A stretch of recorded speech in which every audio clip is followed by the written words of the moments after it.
नमस्कार, news one India देख रहे हैं आप। मैं हूं आपके साथ कोमल गंगवार। बुलेटिन की शुरुआत करेंगे बड़ी खबर के साथ। तो बीजेपी विधायक पुष्कर सिंह धामी उत्तराखंड के नए मुख्यमंत्री होंगे। आज शाम 5 बजे राजभवन में मुख्यमंत्री पद की शपथ लेंगे। उधम सिंह नगर से खटीमा से विधायक पुष्कर सिंह धामी। तीरथ सिंह रावत ने खुद पुष्कर सिंह धामी का नाम सामने रखा था। और आपको यह भी जानकारी दे दें कि मुख्यमंत्री समेत मंत्रिमंडल आज ही शपथ लेगा। राजभवन में शपथ ग्रहण समारोह की तमाम तैयारियां चल रही। शाम 5 बजे ये समारोह आयोजित किया जाना है। तो बीते कल विधायक दल की जो बैठक हुई थी उसके बाद ये फैसला सामने आया है। तो मुख्यमंत्री समेत मंत्रिमंडल आज ही शपथ लेगा। बीजेपी विधायक पुष्कर सिंह धामी, जिनके नाम पर मुख्यमंत्री की मोहर लगी है, साफ उन्होंने कहा है कि चुनौती को अवसर में बदलेंगे और ये जो मुश्किल भरा वक्त है फिलहाल उसको किस तरीके से अवसर बनाना है उसको लेकर रणनीति तैयार करेंगे। आने वाले वक्त के चुनावों को लेकर भी जो तैयारियां चल रही थी उसको लेकर भी फिलहाल पुष्कर धामी का सफरनामा बताते 16 सितंबर 1975 को पुष्कर धामी का जन्म हुआ। मानव संसाधन प्रबंधन में मास्टर है पुष्कर धामी। उधम सिंह नगर के खटीमा से विधायक है पुष्कर सिंह धामी। लगातार दूसरी बार विधायक बने हैं पुष्कर सिंह धामी। भाजपा के प्रदेश अध्यक्ष रह चुके हैं पुष्कर सिंह धामी। 1990 से 1999 तक एबीवीपी में विभिन्न पदों पर काम किया। शहरी विकास अनुश्रवण परिषद के उपाध्यक्ष भी रह चुके। भगत सिंह कोश्यारी के करीबी बताए जाते हैं पुष्कर सिंह धामी। तो सीएम के सामने समय कम, चुनौती ज्यादा। विधानसभा चुनाव 2022 भी सामने है। 2017 के शानदार प्रदर्शन को दोहराने की चुनौती भी है। नौकरशाही पर नियंत्रण कैसे करेंगे? विकास कार्यों को जमीन पर उतारने की बड़ी चुनौती। क्षेत्रीय जातीय समीकरण साधने की चुनौती। गढ़वाल कुमाऊं के बीच संतुलन बनाने की चुनौती। बीजेपी की अंदरूनी कलह कैसे रोकी जाएगी? जनता को समझाना कि आखिर क्यों बदला गया मुख्यमंत्री। ये तमाम चुनौतियां हैं सीएम के सामने अब, लेकिन समय उसके लिए काफी ज्यादा कम है। देखने वाली बात होगी कि किस तरह से इन चुनौतियों का सामना किया जाएगा। देहरादून से ही खबर, सीएम नहीं बनाए जाने पर सतपाल महाराज नाराज हो गए। बता दें, पुष्कर धामी का नाम सामने आने से सतपाल महाराज असहज हो गए। बीजेपी कार्यालय में विधानमंडल की बैठक के बाद वो नाराज दिखाई दिए हैं। सतपाल महाराज के स्टाफ ने मीडिया कर्मियों से मिलने से भी मना कर दिया है। नए मुख्यमंत्री के तौर पर सुर्खियों में सतपाल महाराज का नाम था और ऐसे कयास लगाए जा रहे थे कि उन्हीं को मुख्यमंत्री का पदभार सौंपा जाएगा। लेकिन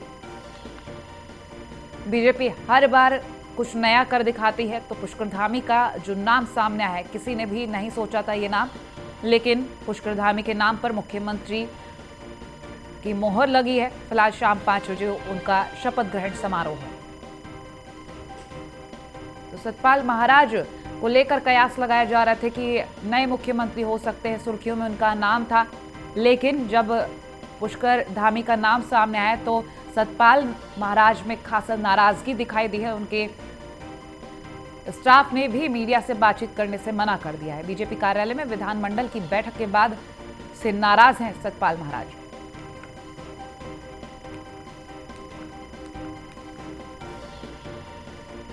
और वही 2 दिवसीय दौरे पर जाएंगे 5 जुलाई को सीएम योगी आदित्यनाथ काशी। बता दें, मल्टी लेवल पार्किंग और मछोदरी स्कूल का उद्घाटन करेंगे। सीएम के दौरे को लेकर तमाम तैयारियां चल रही है। तैयारियों में जुट चुका है नगर निगम। 21 करोड़ 17 लाख रुपए की लागत से ये मल्टी लेवल पार्किंग बनाया गया है। बता दें, इस पार्किंग में 375 दोपहिया वाहन खड़े किए जा सकेंगे। पार्किंग के ग्राउंड फ्लोर पर 33 दुकानें बनाई गई। 2019 में मल्टी लेवल पार्किंग का निर्माण कार्य शुरू हुआ था। पिछले 2 महीने में सीएम का काशी का ये चौथा दौरा बताया जा रहा है।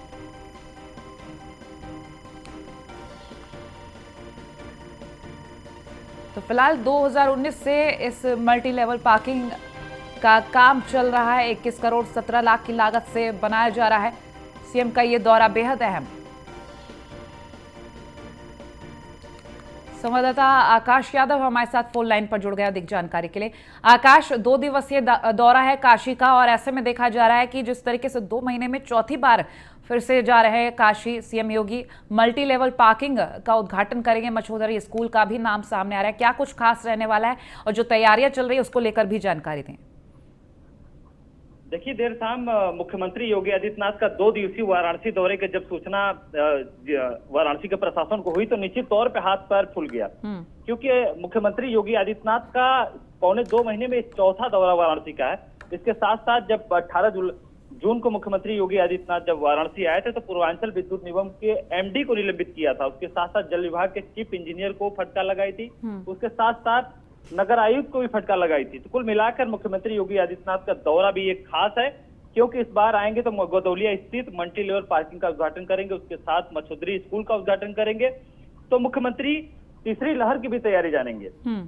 तो अधिकारी को निश्चित तौर पे हाथ पैर फूला हुआ है, क्योंकि मुख्यमंत्री 2 दिवसीय दौरे पर वाराणसी रहेंगे। तो निश्चित तौर पे जितनी भी परियोजनाएं चल रही हैं उसकी भी जानकारी खुद धरातल पर मुख्यमंत्री लेंगे। बिल्कुल, और साथ ही हम अधिकारियों को लेकर देखें तो आपने बताया कि हलचल मच चुकी है, क्योंकि 2.25 महीने में ये चौथी बार काशी पहुंच रहे हैं। और अगर हम उस स्कूल और मल्टी लेवल पार्किंग के बारे में बात करें जिसका उद्घाटन करने जा रहे हैं, इसके बारे में जानकारी लेना चाहेंगे। देखिए, मल्टी लेवल पार्किंग का लागत बताए तो 21 करोड़ 17 लाख की लागत में तैयार किया गया। इसमें 4 मंजिल है जो ऑटोमेटिक पार्किंग है, जिसमें 375 दोपहिया वाहन पार्किंग हो जाएंगे। निश्चित तौर पे बनारस का गोदलिया क्षेत्र जाम का तादाद हो चुका था, तो जब इसका उद्घाटन हो जाएगा तो एक जाम से निजात मिलेगी। उसके साथ साथ जो मछोदरी विद्यालय की बात की जा रही है, तो मछोदरी विद्यालय टेक्निकल तौर से ये विद्यालय है, इसमें लिफ्ट तक लगाए गए हैं, पार्किंग और कई सुविधाएं हैं।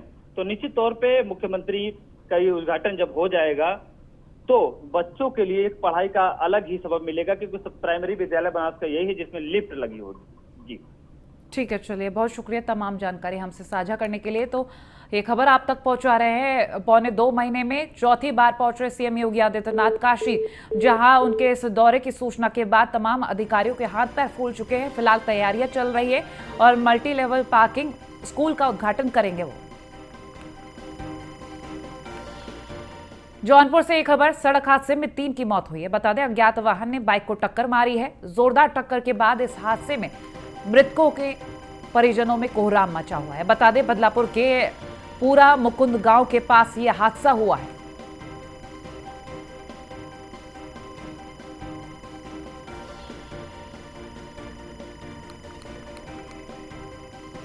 तो जौनपुर से ये खबर आप तक पहुंचा रहे हैं। सड़क हादसे में 3 की मौत हुई है। अज्ञात वाहन ने बाइक को टक्कर मारी थी। हादसे के बाद मृतकों के परिजनों में कोहराम मचा हुआ है। 3 लोगों की मौत बताई जा रही है। बदलापुर के पूरा मुकुंद गांव के पास यह हादसा हुआ था।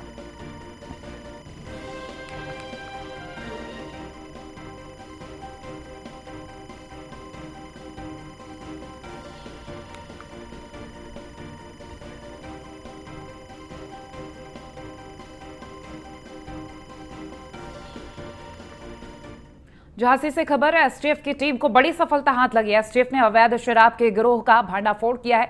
इस टीम ने 1 करोड़ की अवैध शराब जब्त की है। झाड़ू के गोदाम से शराब की तस्करी हो रही थी।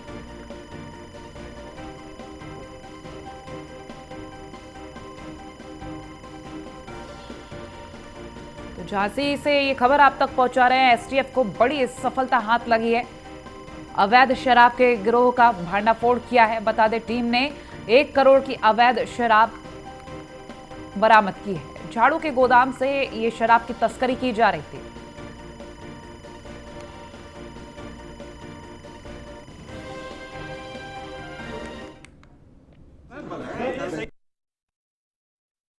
एक इंटर स्टेट गैंग ऑपरेट कर रहा था जो अंग्रेजी शराब की तस्करी कर रहा था। उसके 5 तस्कर गिरफ्तार किए गए हैं, जिनमें से 3 प्रतापगढ़ के निवासी हैं और 2 व्यक्ति हरियाणा के निवासी हैं। इनके कब्जे से लगभग 2500 पेटी अंग्रेजी शराब बरामद हुई है। जिस ट्रक से माल यहाँ ला के डंप किया जाता था वो बरामद हुआ है। एक इंटर स्टेट गैंग ऑपरेट कर रहा था जो अंग्रेजी शराब की तस्करी कर रहा था। उसके 5 तस्कर गिरफ्तार किए गए हैं, जिनमें से 3 प्रतापगढ़ के निवासी हैं और 2 व्यक्ति हरियाणा के निवासी हैं। इनके कब्जे से लगभग 2500 पेटी अंग्रेजी शराब बरामद हुई है। जिस ट्रक से माल यहाँ ला के डंप किया जाता था वो बरामद हुआ है।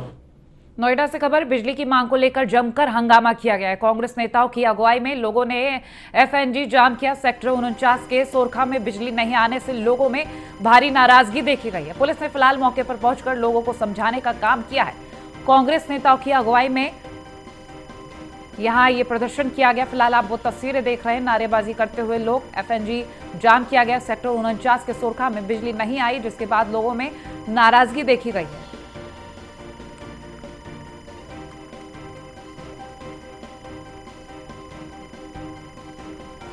तो बिजली की मांग को लेकर यह प्रदर्शन देखा गया। जमकर लोगों ने हंगामा किया है। कांग्रेस नेताओं की अगुवाई में यह हंगामा किया गया। फिलहाल पुलिस ने मौके पर पहुंचकर समझाने का काम किया है लोगों को और स्थिति पर नियंत्रण पाया गया है।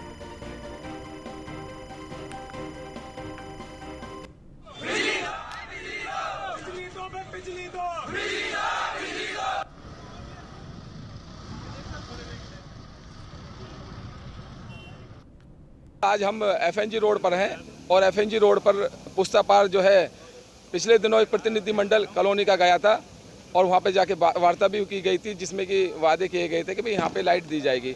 लगभग 50,000 की आबादी वाला जो पुस्ता पार क्षेत्र में कॉलोनी में जो लोग रह रहे हैं, अब से पूर्व में हमारे मुख्य सांसद जो हैं महेश शर्मा जी, विधायक जी और अन्य भाजपा के नेतागण आए थे, जो कि इनसे वायदे करके गए थे 4.5 साल पहले, अब से पूर्व में, कि भाई इनको लाइट दी जाएगी।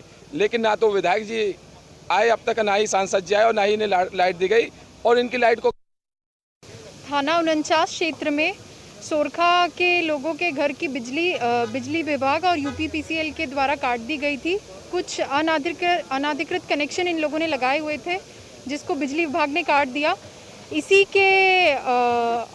को अपोज करने के लिए इन लोगों ने यहाँ पर ट्रैफिक जाम किया था और बिजली विभाग के अफसरों को यहाँ बुलाया गया था, जिनके द्वारा ये आश्वासन दिया गया है कि यहाँ के बिजली कनेक्शन को रेगुलराइज करने के प्रोसेस को स्पीड अप किया जाएगा और इसकी कार्रवाई आगे बढ़ाई जाएगी। जिसके बाद ये भीड़ अपने घर चली गई है और अभी ट्रैफिक सुचारू रूप से चल रहा है। और एटा से खबर, पुलिस की अवैध वसूली का वीडियो वायरल हो रहा है। बताते चालान के नाम पर रेहड़ी पटरी वालों से अवैध वसूली की जा रही है। पटरी वालों से 50-50 रुपए की अवैध वसूली की जा रही है। लोगों को धमकी देकर पुलिसकर्मी ये अवैध वसूली कर रहे हैं। अब देखने वाली बात होगी कि इन पुलिसकर्मियों पर क्या कार्रवाई की जाएगी। जहां ये पटरी रेहड़ी वाले अपने खून पसीने की मेहनत से घर चलाने की कोशिश करते हैं, वहीं पुलिस का एक ऐसा भी चेहरा सामने आया है जहां इन गरीबों से अवैध वसूली की जा रही है। फिलहाल वो वीडियो आप देख लीजिए।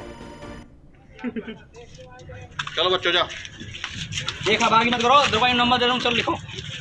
क्या सर बात कर रहे, दरवाई नंबर दे रहा हूँ। यही आदेश योगी ने बनाया है और वो लॉकडाउन और वो आदेश योगी ने बनाया। उन्होंने पूरा पढ़ा दिया। हाँ। भाई ये मेरे खाते में जा रहे तो बता दो तुम। 50-50 रहा ना, रोड के वहाँ पे खड़े हुए हैं। मुन्ना लाल वो नहीं है, माने कि मुझे 50 चालान चाहिए होगा तो अपनी जेब से दे दूं मैं। चलो चार बार पी लो यार। ना चाय जाना, थाने जाना। अरे मुन्ना लाल वाव करो, समझे? चलो बच्चों जा, एक बाकी मत करो, दरवाई नंबर दे रहा हूँ, चलो लिखो। क्या सर बात कर रहे, दरवाई नंबर। और आगरा से खबर, लूट की घटनाओं को अंजाम देने वाले गिरोह का खुलासा किया गया। पुलिस ने 9 बदमाशों को गिरफ्तार किया है। लूट और चोरी की घटनाओं में शामिल थे ये सभी बदमाश। फिलहाल इन बदमाशों के पास से 2 तमंचे, मोबाइल और 3 बाइक बरामद किए गए।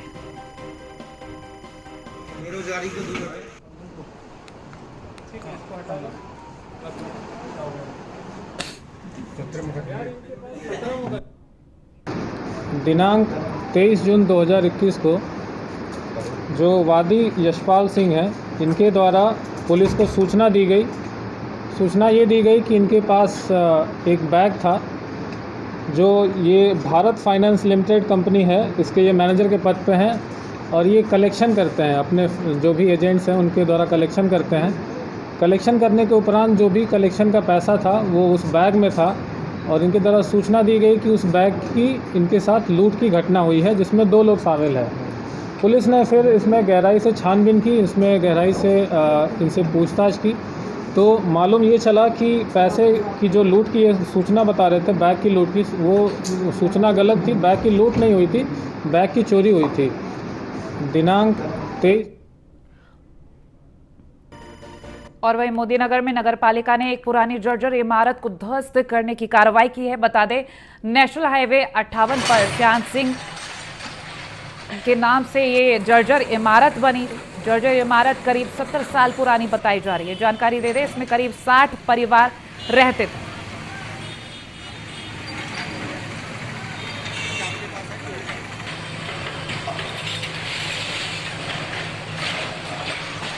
तस्वीरें आप देख रहे हैं उस ध्वस्तीकरण की प्रक्रिया की, और ये ध्वस्तीकरण के बाद की भी तस्वीरें आपको दिखा रहे हैं। फिलहाल उस वक्त की तस्वीरें आप देखकर अंदाजा लगा सकते हैं जर्जर इमारत को ध्वस्त करना कितना जरूरी है।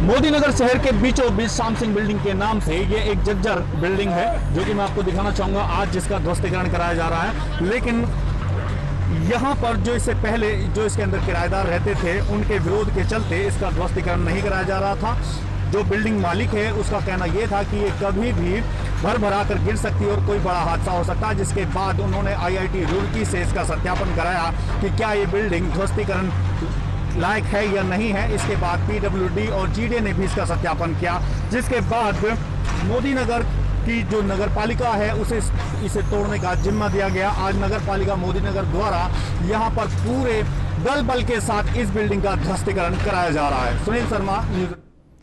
और पीलीभीत से खबर, घर में घुसकर महिला को गोली मारी गई है। इलाज के दौरान इस महिला की मौत हो गई।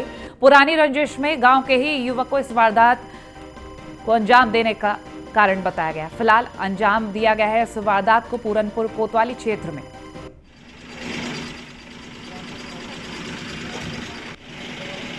तो ऐसी कौन सी पुरानी रंजिश थी जिसको लेकर ये महिला को गोली मारी गई। महिला के इलाज के दौरान फिलहाल मौत हो चुकी है।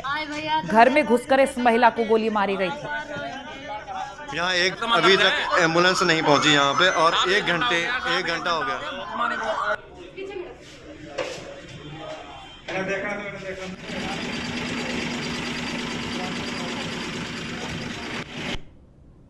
ये पूरनपुर थाना क्षेत्र का पिपरिया जयभद्र गांव है। वहाँ पे एक महिला है, इनको आज इनकी गोली लगने से मृत्यु हो गई। इनको यहाँ जिला अस्पताल लाया गया था, जहाँ पे डॉक्टरों ने इनको मृत घोषित कर दिया है। और इन्होंने आरोप लगाया है कि इनके गांव का ही ये कपिल पांडे नाम के व्यक्ति ने इनको गोली मारी है, जिसकी वजह से इनकी मृत्यु हुई है। और इन्होंने ये भी बताया कि इनमें आपस में कुछ रंजिश चल रही थी और कपिल पांडे के खिलाफ मृतका महिला के देवर ने एक FIR पंजीकृत कराई थी मई महीने में, और उसी की रंजिश के चलते इसने ये घटना को अंजाम दिया है। और वहीं चंदौली से खबर, चंदौली में सपा की ड्रामेबाजी के बाद भी बीजेपी की जीत हुई है। जिला पंचायत सदस्य अंजनी सिंह का एक वीडियो सामने आया, जिसमें वो पूर्व विधायक मनोज सिंह के पैरों में गिरते हुए नजर आ रहे हैं। शनिवार को सपा से पूर्व सांसद रामकिशन यादव का भी एक ऐसा ही वीडियो सामने आया था, जहां आपको ये जानकारी दे दें कि जिला पंचायत सदस्यों के वो पैर छू रहे थे। फिलहाल आप ये तस्वीर देख रहे हैं, पूर्व विधायक मनोज सिंह के पैरों में गिरते हुए नजर आ रहे हैं।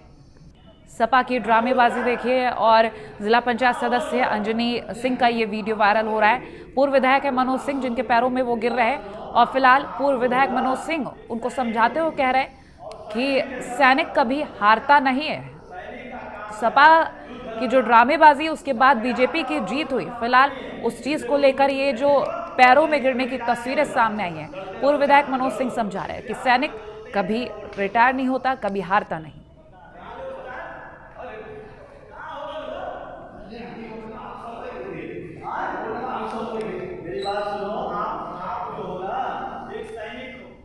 और चंदौली में पूर्व सांसद रामकिशन जिला पंचायत चुनाव में क्रॉस वोटिंग न होने से इसके डर से पंचायत सदस्यों के पैर ही पकड़ चुके थे। दरअसल पूर्व सांसद का एक वीडियो वायरल हो रहा है जिसमें वो कि चंदौली में समाजवादी पार्टी के अंदर सब कुछ ठीक नहीं है।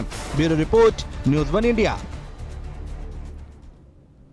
और वहीं डिप्टी सीएम दिनेश शर्मा का रायबरेली का आज दौरा है। पीएम और सीएम आवास योजना के लाभार्थियों को प्रमाण पत्र देंगे और पौधारोपण भी करेंगे। इस दौरान आयुष्मान योजना के लाभार्थियों को गोल्डन कार्ड का वितरण करेंगे।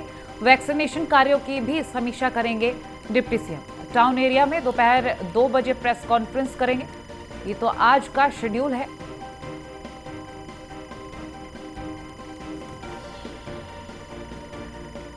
और फिलहाल इस बुलेटिन में इतना ही। खबरों के लिए देखते रहिए न्यूज़ 1 इंडिया। नमस्कार।